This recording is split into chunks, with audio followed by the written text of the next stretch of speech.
గార్ల దిన్నెలో Apple సాగుతో సంచలనం సృష్టించిన రైతు రమణారెడ్డిని జిల్లా కలెక్టర్ ఓ ఆనంద్ అభినందించారు. అనంతపురం వంటి పొడి వాతావరణ ప్రాంతంలో యాపిల్ పంటను విజయవంతంగా సాగు చేయడం విశేషమని తెలిపారు. సంప్రదాయ పంటలకు భిన్నంగా ఆలోచించి యాపిల్ సాగు చేపట్టిన రమణారెడ్డి ప్రస్తుతం మంచి ఫలితాలు సాధిస్తూ ఇతర రైతులకు స్ఫూర్తిగా నిలుస్తున్నారు.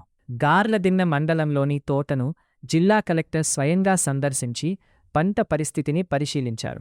ఈ సందర్భంగా కలెక్టర్ మాట్లాడు అనంతపురం వంటి ఎండ ప్రాంతంలో యాపిల్ పంటను విజయవంతంగా సాగు చేయడం అభినందనీయం. రైతు రమణారెడ్డి చేసిన ఈ వినూత్న ప్రయోగం ఇతర రైతులకు కూడా ఆదర్శంగా నిలుస్తుంది. ప్రభుత్వం తరఫున ఇలాంటి కొత్త పంటలను ప్రోత్సహించేందుకు అన్ని విధాలా సహాయం అందిస్తాం అని పేర్కొన్నారు. వ్యవసాయంలో కొత్త పద్ధతులను అనుసరిస్తే మంచి లాభాలు సాధించవచ్చని రైతులు సాంకేతికతను వినియోగించుకోవాలని అధికారులు సూచిస్తున్నారు.